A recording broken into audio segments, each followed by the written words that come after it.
Hello friends, कैसे हो आप सब। तो आज हम बीपीएससी 105 के कुछ मोस्ट इम्पोर्टेंट क्वेश्चंस करने वाले हैं जो आपके एग्जाम के लिए बहुत इंपॉर्टेंट है। और अगर आप अभी इस साल यानी कि जब मैंने वीडियो अपलोड की है दिसंबर 2024 जो है, या इसके बाद में कभी भी देख रहे हो, तो ये वीडियो बहुत ज़्यादा आपके लिए हेल्पफुल होने वाली है, क्योंकि इस पे जो कंटेंट मैं देने वाला हूँ वो हर साल रिपीट होता है। ठीक है, ये जो सवाल इसमें आते हैं ना, जो मैंने दिए हैं, वो रिपीट होने ही होने हैं। आज इस साल नहीं होंगे तो अगले साल होंगे, लेकिन होंगे जरूर। ठीक है, तो आप थोड़ा जो है ट्रस्ट कर सकते हो कि मेरे जो आंसर है वो खुद के बनाए हुए नहीं है, वही एक दो से ही है। ठीक है, तो जो एक दो में पहले ही आ चुके हैं वो क्वेश्चन आने की पॉसिबिलिटीज लगभग 90%, 95% तक रहती है। ठीक है, तो पहला क्वेश्चन जो है आपके सामने वो है, राजनीति के तुलनात्मक अध्ययन की ऐतिहासिक पृष्ठभूमि की व्याख्या कीजिए। तो जो राजनीति है, अगर हम उसको बात करें समझने की कि कैसे हम किसी भी देश की पॉलिटिक्स को समझ सकते हैं, तो हमें क्या करना पड़ेगा। उस समय के जो समाजशास्त्री है, उस समय के जो पॉलिटिशियंस है, उनके बारे में हमें जो है समझना पड़ेगा। तो मैंने लिखा हुआ है नीचे, ठीक है, इंट्रो शुरू करके उन सब के बारे में यहाँ पे लिखा है कि भाई प्राचीन जड़ें जो है वो अरस्तु के समय से है।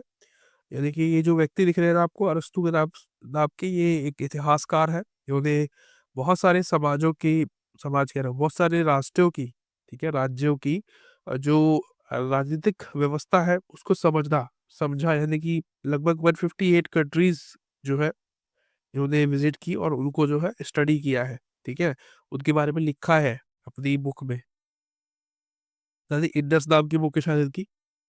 ठीक है, उसके बाद आगे चलते हैं। एक है आपका मध्यकालीन और प्रारंभिक आधुनिक काल का। इसमें क्या है, इब्न खालदून, ये एक उत्तर अफ्रीकी फ्रांसीसी अफ्रीकी इतिहासकार है, समाजशास्त्री भी है साथ साथ में। और एक है निकोलो मैकियावेली।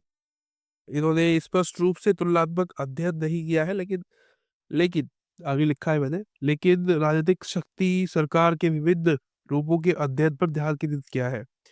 यानी कि जो पावर्स लेता है वो कहाँ से आती है। देखो, कोई भी समाज में जो कोई नेता बना है तो वो क्यों बन गया, क्या उसके अंदर स्किल्स थी, या फिर उसके पास पैसा बहुत ज्यादा था। ठीक है, वो एक राजघराने सा था व्यक्ति, इसलिए उसके पास इतनी पावर्स है। तो ये इस पे जो है बातचीत की होगी, विचार किया होगा, तो उसके बारे में हमें अच्छी नॉलेज मिल जाती है। और 19वीं और 20वीं सदी के बाद बीच वाली बात करें तो इस पे काफी सारे समाजशास्त्री आपको मिलेंगे, जैसे कि कार्ल मार्क्स है। ठीक है, और एक ये है टिकेविले।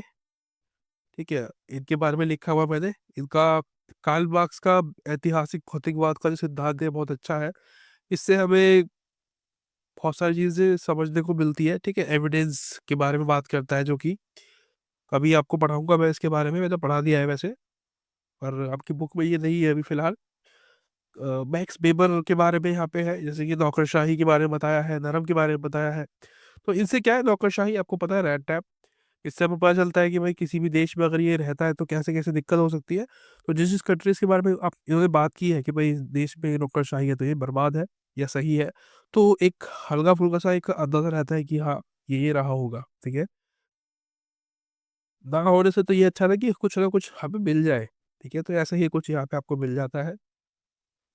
और फिर उसके बाद बात करें, 20 जो सेंचुरी थी उसके बाद वाली चीजें जो है, उसमें काफी सारी व्यवहारिक क्रांतियां हुई हैं। ठीक है, जो हमने साफ प्रत्यक्ष रूप से भी देखी। कुछ ऐसे दौर गए हैं जो हमने खुद भी एक्सपीरियंस किए हैं। और जो विकास है वो तो दिखता ही है कि कैसे कैसे कंट्रियों में जो अलग अलग देश थे उनमें क्या क्या बदलाव हुआ है, किस तरीके से बदलाव हुआ है, क्या क्या हुआ, फ्रांसीसी क्रांति हुई, ये क्रांति हुई, वो क्रांति हुई। तो एक अंदाजा हमें अभी भी है। ठीक है, और सिर्फ कोई देश ही नहीं, या कोई राजनीति नहीं, या कोई विद्वान नहीं, हमें अगर हमें समझना है ना उस किसी भी सदी की जो पॉलिटिक्स थी वो कैसी रही होगी, उनको कंपेयर करना है, तो कुछ औपचारिक और अनौपचारिक संस्थाएं जो होती है उनका भी हमें अनुसरण करना चाहिए, स्टडी करनी चाहिए कि कैसे कैसे रहा था। ठीक है, अब जैसे कि इंडिया में अगर आपको स्टडी करना है तो आप क्या करते हो, आप औपनिवेशिक जो रिटर्न्स डॉक्यूमेंट्स हैं उनको आप पढ़ते हो। ठीक है, औपनिवेशिक काल के समय में जो आधुनिक युग था हमारा, और अगर आप थोड़ा और पीछे जाएंगे तो आप मौर्य समाज के बारे में पढ़ोगे। मौर्य काल जो था, उस समय की जो एक पॉलिटिकल सिस्टम था हमारा इंडिया में, वो समझ पाओगे आप। तो एक जो औपचारिक और अनौपचारिक जो एक रिटर्न डॉक्यूमेंट्स है, उससे भी आप चीज़ों को समझ पाते हो कि कैसे कैसे रहा होगा। ठीक है। और एक है आर्थिक और सामाजिक संरचनाओं के प्रभाव पर जोर देता है। ये जो हमारी जो इकोनॉमी है, जो समाज है, मैंने आपको बताया था ना कि भाई जो कोई भी सोसाइटी होती है, उसकी इकोनॉमी बता देती है कि भाई समाज में जो व्यवहार रहा होगा वो कैसा रहा होगा। ठीक है। पॉलिटिक्स कैसे रही होगी। जिसके पास पैसा था, उसकी जो हालात थे वो कैसे थे, जो गरीब था उसकी क्या कंडीशन थी उस समय। ठीक है। तो एक हल्का फुल्का सा जो है एक अंदाजा रहता है कि क्या क्या रहा होगा उस समय। और कह रहे हैं कि राजनीति व्यवहार को आकार देने में सांस्कृतिक मूल्यों और विश्वासों के महत्व पर प्रकाश डालता है।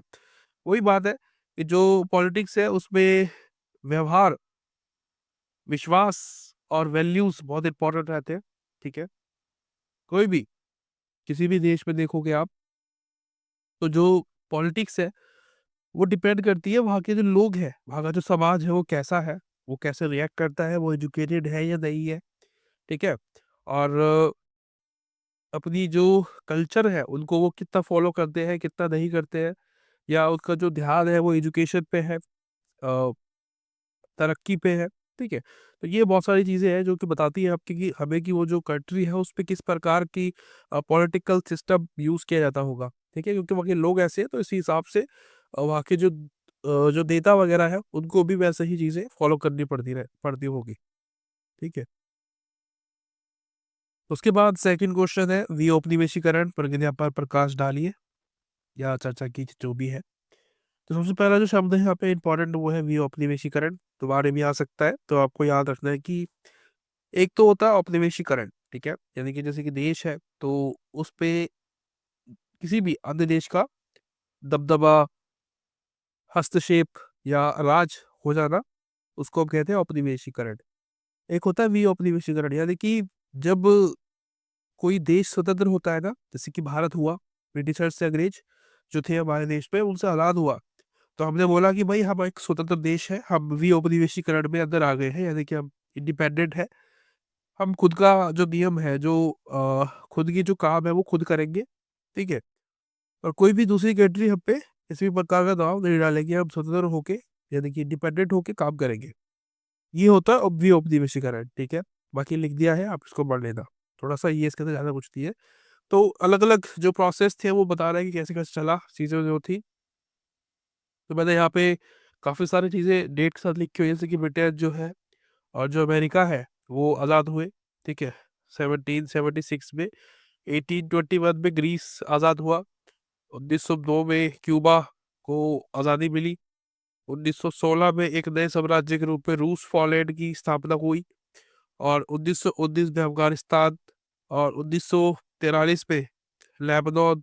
और ये तो आपको पता ही है। ठीक है। ज्यादा नहीं है इसके अंदर, कुछ लिख नहीं पाया मैं, मतलब क्या ही लिखता है इसके अंदर। बाकी आपको जो है इसको बड़ा चढ़ा कर लिखना है, वो आपको देख लेना कैसे लिखोगे। ठीक है।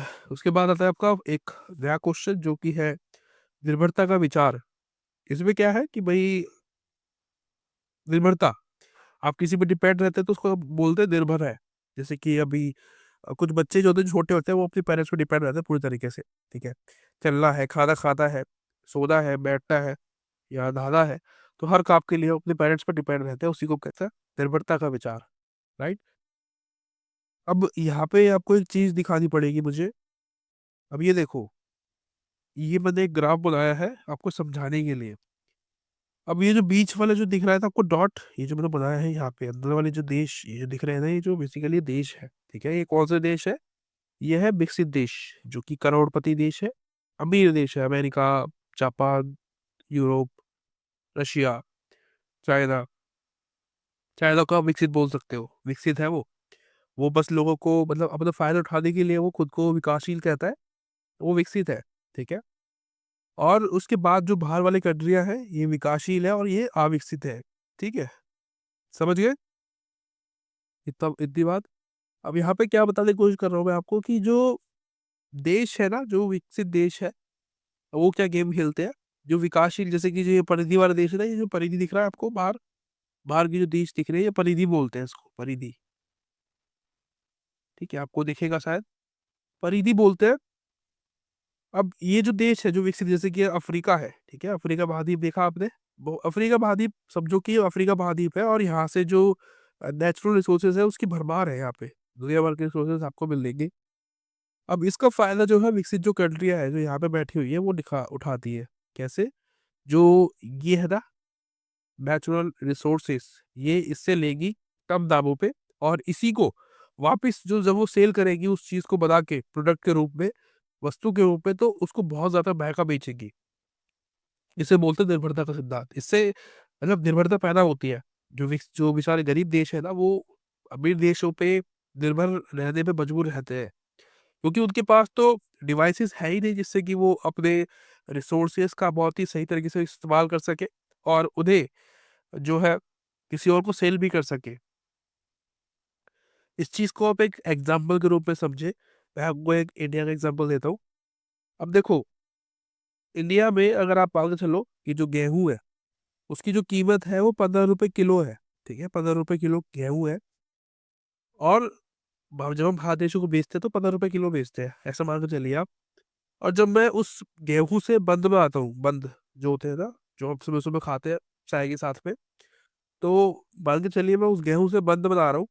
उस 15 रुपए की गेहूं में, देखिए 1 किलो गेहूं में मैंने 10 पैकेट बंद के बना दिए, और वो एक पैकेट की कीमत 15 रुपए है। तो आप ये बताइए कि जो नॉर्मल यानी कि जो कच्चा माल था, यानी कि जो गेहूं था, मैंने जो बेचा, सेल किया, मुझे उसमें प्रॉफिट हुआ, या जो मैं उस गेहूं का बंद बना के सेल करूंगा उसमें मुझे प्रॉफिट होगा? डेफिनेटली जब मैं उसको एक वस्तु के रूप में सेल करूंगा बंद बना के, तो मुझे ज्यादा प्रॉफिट होगा उस चीज का, है ना? ऐसा ही यहाँ पे भी है। जो विकसित कंट्री है, ये उस चीज को प्रोडक्ट बना के सेल करती है, और बिना किसी लागत के उनको फायदा हो जाता है, क्योंकि उनके पास पहले से ही कंपनियों में एक तरीके से मशीनें बनी हुई है बड़ी बड़ी, तो वो इजीली वो चीज़ों को बना के रख देती है। ठीक है, तो ये आपको समझना पड़ेगा कि भाई जो कोर वाले जो देश है, ठीक है, कोर कोर यानी कि केंद्र वाले जो देश है, वो बाहर के जो देश होते हैं, परिधि वाले जो देश होते हैं, इनका क्या करते हैं? शोषण करते हैं। ठीक है, इसको हम कहेंगे शोषण करना, और इसी को कहते हैं निर्भरता का सिद्धांत। ठीक है, निर्भरता का विचार, जो भी आप कह लो।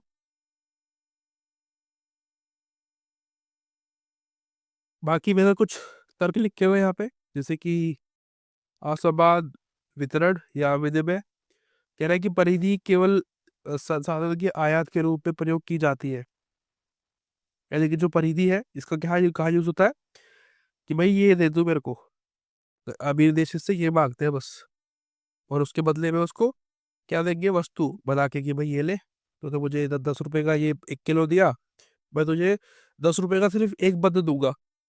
तो ये जो है इसको सोशल कहना, मतलब इसको आप कह सकते हैं कि ये एक तरीके से मैनिपुलेशन हो रहा है गरीबों के साथ में। ठीक है, बाकी और भी चीजें लिखी हुई है, इसको आप पढ़ लेते हैं एक बारी।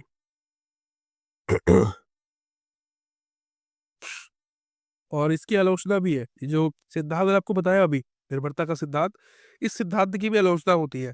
ये कुछ लोग कहते हैं कि गरीब देश चाहते नहीं कि वो अमीर हो खुद ही से, इसीलिए जो गरीब है वो गरीब रहते हैं।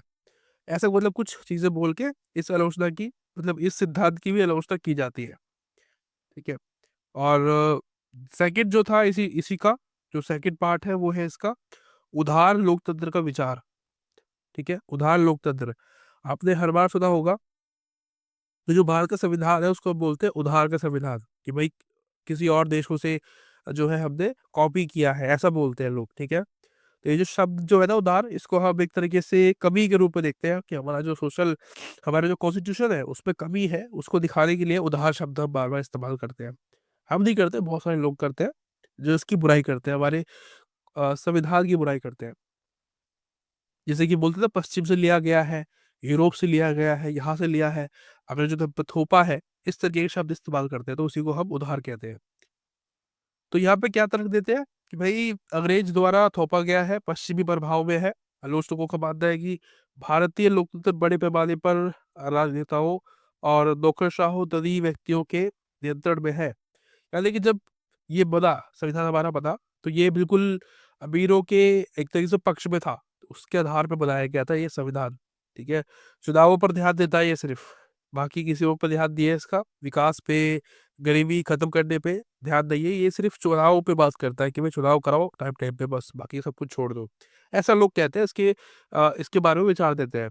उसका विपरीत तर्क क्या है, इसके बारे में जो अच्छाइयाँ है वो क्या है कि भाई हमारा जो कॉन्स्टिट्यूशन है वो एक विकास प्रक्रिया है, जमीनी स्तर पर वो भागीदारी करता है। संवैधानिक ढांचा है हमारा एक, और निरंतर सुधार यहाँ पे आपको देखने को मिलता है, ठीक है, इंडिया के संविधान पे। उसके बाद एक अलग क्वेश्चन, सिक्स क्वेश्चन है। ये बेसिकली समाजवादी राज्यों के बारे में आपको बताता है कि भैया इसकी कुछ प्रमुख मुद्दे और जो चुनौतियां हैं उनकी आलोचनात्मक परीक्षण करना है। ठीक है, तो यहाँ पे क्या है, थोड़ा सा इंट्रोडक्शन और फिर बात करते हैं मेन बॉडी की। तो प्रॉब्लम्स क्या है, अब देखो समाजवाद आपको पता चलना चाहिए कि क्या होता है। ठीक है, समाजवाद मतलब जैसे कि जिसमें सब कुछ काम जो होता है वो सरकार करती है। ठीक है, लोगों को नौकरी देना, लोगों के लिए वस्तुओं का निर्माण करना, वो सब सरकार करती है। ठीक है, एक होता है पूंजीवादी, एक होता है समाजवादी। तो ये समाजवादी है, ठीक है, समझ गए आप। इसमें क्या होता है, आर्थिक अक्षमता रहती है, यानी कुछ लोग तो गरीब हो जाते हैं बहुत ज्यादा, उनके पास रहता ही नहीं कुछ भी। ठीक है, प्रतिस्पर्धा नहीं रहती, मूल्य विकृतियां बढ़ जाती है, नौकरशाही की जो है अड़चने पैदा हो जाती है, और व्यक्तिगत स्वतंत्रता का अभाव रहता है, यानी कि बहुत सारे जो आपसे फंडामेंटल राइट्स है वो आपके कम हो जाते हैं। ठीक है, छीन लिए जाते हैं। इसके अलावा जो ये जो चीजें हैं, रेड टैप यानी कि भ्रष्टाचार और नौकरशाही, ये पीक पे होती है, बहुत ज्यादा हो जाती है। ठीक है, नवाचार की कमी रहती है यहाँ पे। अब देखो आपको फ्री में बैठे बैठे घर पे पैसा मिल रहा है, सैलरी मिल रही है, तो आप क्यों काम करोगे। ठीक है, तो वैसा ही इसमें होता है। अभी देखो हमारा देश में मिश्रित अर्थव्यवस्था है, लेकिन फिर भी देश के अंदर, कंट्री में लोग ऐसे हैं जो काम करना पसंद नहीं करते हैं। मिश्रित होने के बाद भी अगर आप समाजवादी होते बिल्कुल, तो मतलब क्या हाल होता देश का, सोच के चलिए आप। सामाजिक और राजनीतिक अस्थिरता आ जाती है यहाँ पे, और संक्रमण की कठिनाई आपको देखने को मिलती है। तो आशा करता हूँ वीडियो आपको अच्छी लगी होगी, और जो भी आपके कमेंट है, व्यूज है इस टॉपिक को लेके, मुझे बता सकते हैं आप लोग कमेंट करके। तब तक के लिए मिलते हैं किसी और वीडियो में। Bye bye.